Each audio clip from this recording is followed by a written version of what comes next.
Item ಯಾವುದೇ ಇರಲಿ try ಮಾಡಿ ಆಚಿ ಚಿಕನ್ ಮಸಾಲಾ. ಮದುವೆ ಆಗ್ಬೇಕಾಗಿದ್ದಂತಹ ಯುವತಿಗೆ ಅಲ್ಪಾಯುಷಿ ಅಂತ ಹೇಳಿದ್ದಾನೆ ಜ್ಯೋತಿಷಿ. ಅಲ್ಪಾಯುಷಿ ಅಂದಿದ್ದಕ್ಕೆ ಹೆದರಿ ಯುವತಿ ಆತ್ಮಹತ್ಯೆಗೆ ಶರಣಾಗಿದ್ದಾಳೆ.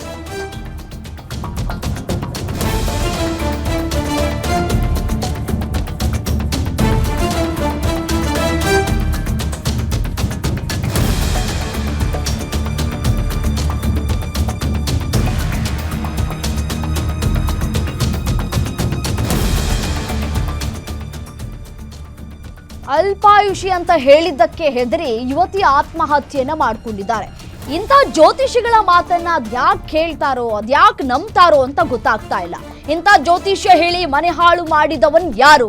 ಸುಳ್ಳು ಜ್ಯೋತಿಷ್ಯ ಹೇಳೋ ಇಂಥವರನ್ನ ಸುಮ್ಮನೆ ಬಿಡಬಾರ್ದು. ಮದುವೆ ಮಾಡಬೇಕಾಗಿದ್ದಂತಹ ಹೆತ್ತವರಿಗೆ ಮಗಳ ಸಾವು ನೋಡುವಂತಹ ಸ್ಥಿತಿ ನಿರ್ಮಾಣ ಆಗಿದೆ. ಕುಟುಂಬವನ್ನ ಕಣ್ಣೀರಲ್ಲಿ ಕೈ ತೊಳೆಸಿದ್ದಾನೆ ಜ್ಯೋತಿಷಿ. ಇದೀಗ ಜ್ಯೋತಿಷಿ ವಿರುದ್ಧ ಕ್ರಮ ಆಗಬೇಕು ಅಂತ ಹೇಳಿ ಕುಟುಂಬಸ್ಥರು ಆಗ್ರಹಿಸ್ತಾ ಇದ್ದಾರೆ.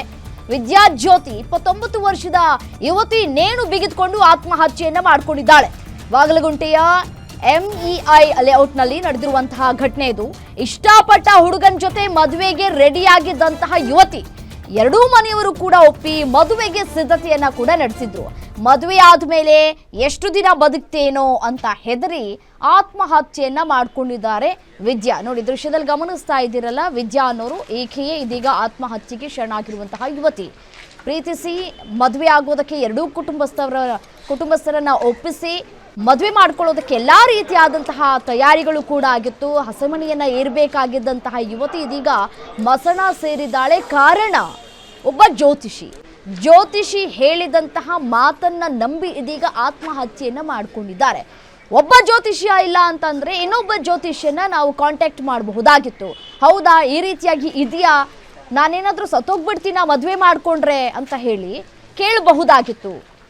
ಅಷ್ಟಕ್ಕೂ ಇಷ್ಟೆಲ್ಲ ಯಾಕೆ ಹೆದರ್ಕೊಳ್ಬೇಕು? ಹುಟ್ಟ ಮೇಲೆ ಸಾವು ಯಾವತ್ತೂ ಕೂಡ ಖಚಿತ. ಬಟ್ ಆದರೆ ಆ ಸಾವು ಯಾವಾಗ ಬರುತ್ತೆ ಅಂತ ಹೇಳಿ ತಿಳ್ಕೊಳ್ಳುವಂತಹ ಮೂರ್ಖತನಕ್ಕೆ ನಾವು ಯಾವತ್ತೂ ಕೈ ಹಾಕಬಾರ್ದು. ಯಾವಾಗ ಸಾವು ನಮ್ಮನ್ನು ಆವರಿಸ್ಕೊಳ್ಳುತ್ತೆ ಅನ್ನೋದು ಯಾರಿಗೂ ಕೂಡ ಗೊತ್ತಿರೋದಿಲ್ಲ. ಅದರಲ್ಲೂ ಕೂಡ ದಾಂಪತ್ಯ ಜೀವನಕ್ಕೆ ಕಾಲಿಟ್ಟು ಸುಖ ಸಂಸಾರವನ್ನು ಮಾಡಬೇಕಾಗಿದ್ದಂತಹ ಯುವತಿ ಇವತ್ತು ಯಾವನೋ ಒಬ್ಬ ಜ್ಯೋತಿಷ್ಯ ಹೇಳ್ದ ಅಂತ ಹೇಳಿ ಆತ್ಮಹತ್ಯೆಯನ್ನು ಮಾಡ್ಕೊಳ್ತಾ ಇದ್ದೀರಿ ಅಂತಂದರೆ ಇನ್ನೆಷ್ಟು ಮೂರ್ಖರಿರಬೇಕು ನೀವು ಅಂತ ಹೇಳಿ. ಪಾಪ ಈಗ ಕುಟುಂಬಸ್ಥರು ಏನು ಮಾಡ್ತಾರೆ? ನಿಮ್ಮನ್ನೇ ನಂಬ್ಕೊಂಡಿರ್ತಾರೆ.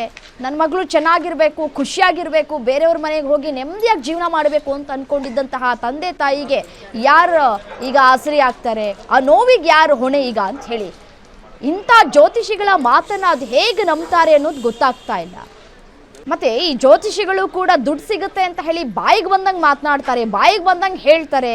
ಅಲ್ಲಿ ಸತ್ಯ ಇದೆಯೋ ಇಲ್ವೋ, ಮತ್ತು ಈ ಹಿಂದೆ ಏನಾಗಿತ್ತು ಎಲ್ಲವನ್ನೂ ಕೂಡ ಹೇಳ್ಬಿಡ್ತಾರೆ. ಮುಂದೆ ಏನಾಗುತ್ತೆ ಅನ್ನೋದು ಎಲ್ಲವನ್ನೂ ಕೂಡ ಹೇಳ್ಬಿಡ್ತಾರೆ. ಬಟ್ ಆದರೆ ತಾನು ಯಾವತ್ತು ಸಾಯ್ತೀನಿ ಅನ್ನೋದು ಅವನಿಗೆ ಗೊತ್ತಿರೋದಿಲ್ಲ.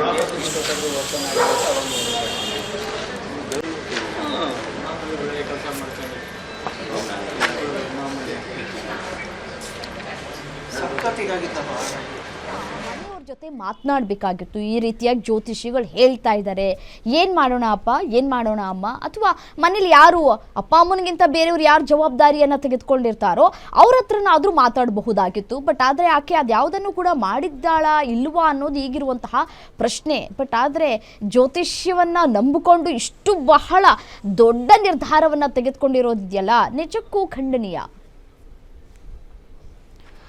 ಎಸ್, ಏನು ಇದೇ ವಿಚಾರಕ್ಕೆ ಸಂಬಂಧಪಟ್ಟಂತೆ ಮತ್ತಷ್ಟು ಡೀಟೇಲ್ಸ್ ಕೊಡ್ತಾ ಹೋಗ್ತಾರೆ ನಮ್ಮ ಪ್ರತಿನಿಧಿ ಮೂರ್ತಿ ದೂರವಾಣಿ ಸಂಪರ್ಕದಲ್ಲಿದ್ದಾರೆ. ಮೂರ್ತಿ, ಈ ಜ್ಯೋತಿಷ್ಯನ ಮಾತನ್ನ ನಂಬ್ಕೊಂಡಿದ್ದೀಗ ಯುವತಿ ವಿದ್ಯಾ ಅನ್ನೋರು ಆತ್ಮಹತ್ಯೆಯನ್ನ ಮಾಡ್ಕೊಂಡಿದ್ದಾರೆ. ಆ ಜ್ಯೋತಿಷಿ ಯಾರು, ಆತ ಎಲ್ಲಿದ್ದಾನೆ, ಆತನನ್ನ ಇದೀಗ ಪೊಲೀಸರು ವಶಕ್ಕೆ ಪಡೆದುಕೊಂಡಿದ್ದಾರಾ, ಏನ್ ಕತೆ, ಆ ಮುಠಾಳ ಯಾಕೆ ಈ ರೀತಿಯಾಗಿ ಹೇಳಿದ್ನಂತೆ ಅಂತ? ಹೌದು ರಮ್ಯಾ, ಏನು ಅಲ್ಪಾಯುಷಿ ಮಾತಿಗೆ ಮನನೊಂದು ಆತ್ಮಹತ್ಯೆ ಮಾಡ್ಕೊಂಡಿರುವಂತದ್ದು ಏನು ವಿಜಯ ಜ್ಯೋತಿ. ಇದ್ರ ಸಂಬಂಧಪಟ್ಟಂಗೆ ಇನ್ನಷ್ಟು ಮಾಹಿತಿ ತಿಳಿದು ಬರ್ತಾ ಇರೋದೇನಂತಂದ್ರೆ, ಕಳೆದ 8 ತಿಂಗಳಿಂದ ಕೋರಮಂಗಲದ ಬಾಷ್ ಕಂಪನಿಯಲ್ಲಿ ಕೆಲಸ ಮಾಡ್ತಿದ್ದಂತ ವಿದ್ಯಾ ಅದರಂತೆ ಏನೋ ಕೆಲ ಟೈಮ್ ವರ್ಕ್ ಫ್ರಮ್ ಹೋಮ್ ಕೂಡ ಮಾಡ್ಕೊಂಡು ಕೆಲಸ ಮಾಡ್ಕೊಂಡಿದ್ರು. ಕೊಡಗಿನ ರೋಷನ್ ಕುಮಾರ್ ಅಂತ ಒಬ್ಬ ಹುಡುಗನು ಕೂಡ ಪ್ರೀತಿ ವಿಷಯ ತಿಳಿದು ಇಬ್ರು ಮನೆಯವ್ರ ಕಡೆಯಿಂದನೂ ಏನು ಒಪ್ಪಿಗೆ ಸೂಚಿಸಿದ್ರು. ಅದರಂತೆ ಏನು ಮದುವೆ ಮಾಡ್ಬೇಕಾದ್ರೆ ಸಹಜವಾಗಿ ಏನು ಜ್ಯೋತಿಷಿ ಮರ ಹೋಗೋದು ಸಹಜ. ಹಾಗಾಗಿ ಏನು ಪಂಚಾಂಗ ಕೇಳೋ ಉದ್ದೇಶದಿಂದ ಹೋಗಿದ್ರು. ಮತ್ತೆ ಇತ್ತೀಚೆಗೆ ಏನು ಸಣ್ಣ ಪುಟ್ಟ ವಿಷಯಗಳಿಗೂ ಜ್ಯೋತಿ ಸಾಕಷ್ಟು ಕೋಪ ಮಾಡ್ಕೊಳ್ತಿದ್ರು. ಹಾಗಾಗಿ ಜ್ಯೋತಿಷಿ ಏನ್ ಮಾಡಿದ್ದಾರೆ, 9 ದಿನಗಳ ಕಾಲ ವಿವಿಧ ರೀತಿಯಲ್ಲಿ ಪೂಜೆ ಸಲ್ಲಿಸಬೇಕು, ಮತ್ತೆ ಮೃತ್ಯುಂಜಯ ಒಂದು ಸಣ್ಣದಾದ್ರೂ ಒಂದು ಪೂಜೆ ಮಾಡ್ಬೇಕು ಅಂತ ಹೇಳಿರ್ತಾರೆ. ಅದರಂತೆ 8 ದಿನಗಳ ಕಾಲ ವಿವಿಧ ರೀತಿಯಲ್ಲಿ ಪೂಜೆ ಸಲ್ಲಿಸಿ ಇವತ್ತು ಅಂದ್ರೆ 9ನೇ ದಿನ ಏನ ಪ್ರಸಿದ್ಧ ಬಗಲ್ಗುಂಟೆ ಮಾರಮ್ಮನ ತಾಯಿ ಇದಕ್ಕೆ ಪೂಜೆ ಸಲ್ಲಿಸಿ ವಿಶೇಷ ಪೂಜೆ ಸಲ್ಲಿಸಿ ಅಲ್ಲಿ ತಾಳಿಯನ್ನ ಉಡುಗೊರೆಯಾಗಿ ಕೊಡ್ಬೇಕಾಗಿತ್ತು ಆ ಒಂದು ಕೊನೆಯ ದಿನ. ಹಾಗಾಗಿ ರಾತ್ರಿ ಊಟ ಮಾಡಿ ಏನು ರೂಮ್ಗೆ ತೆರಳಿದ್ದಂತ ವೇಳೆಯಲ್ಲಿ ಏನೋ ರೂಮ್ನ ಬಾಗಿಲು ಹಾಕೊಂಡು ತನ್ನ ರೂಮ್ ನಲ್ಲಿ ಇದ್ದಂತ ಫ್ಯಾನ್ಗೆ ನೇಣು ಬಿಗಿದುಕೊಂಡು ಆತ್ಮಹತ್ಯೆ ಮಾಡ್ಕೊಂಡಿರುವಂತದ್ದು. ಹಾಗಾಗಿ ಏನು ಸ್ಥಳಕ್ಕೆ ಬಂದಂತ ಬಗಲಗುಂಟೆ ಪೊಲೀಸರು ಮಹಜೂರು ಕಾರ್ಯ ನಡೆಸಿ ವಿಕ್ಟೋರಿಯಾ ಆಸ್ಪತ್ರೆ ಕಳಿಸಿದ್ದಾರೆ. ಜ್ಯೋತಿಷಿ ಏನು ಇಲ್ಲಿ ಬಗಲಗುಂಟೆ ಸುತ್ತಮುತ್ತ ಅಲ್ಲ ಆತ ಏನೋ ಪೀಣ್ಯದಿಂದ ಆ ಕಡೆ ರಾಜಾಜಿನಗರ ಕಡೆ ಆ ಸರೌಂಡಿಂಗ್ ಅಲ್ಲಿ ಏನೋ ಬರ್ತಾನೆ ಅಂತ ಹೇಳಿ ಬಗಲಗುಂಟೆ ಪೊಲೀಸರು ತನಿಖೆ ನಡೆಸ್ತಾ ಇರೋದು. ಈಗ ಸದ್ಯಕ್ಕೆ ಉಮೇಶ್ ಅವರು ಏನೋ ತನ್ನ ಮಗಳ ಏನೇನು ಸಾವಿನ ಬಳಿ ಇರೋದ್ರಿಂದ ಮರಣೋತ್ತರ ಪರೀಕ್ಷೆಗಳು ಮತ್ತೆ ವಿಧಿವಿಧಾನಗಳನ್ನು ಮುಗಿಸಿ ಈ ಜ್ಯೋತಿಷಿ ಕಡೆ ತನಿಖೆಗೆ ಸಹಕರಿಸುವುದಾಗಿ ಮೇಲ್ನೋಟಕ್ಕೆ ಹೇಳಿದ್ದಾರೆ. ಹಾಗಾಗಿ ಇದೇನು ಏನು ಅಲ್ಪಾಯುಷಿ ಮಾತಿಗೆ ಬದುಕಿ ಬಾಳ್ಬೇಕಾಗಿರೋಂತ ಒಂದು ವಿದ್ಯಾ ಮದುವೆಗೆ ಎರಡೂ ಮನೆಯವರು ಕೂಡ ಒಪ್ಕೊಂಡಿದ್ದಾರೆ.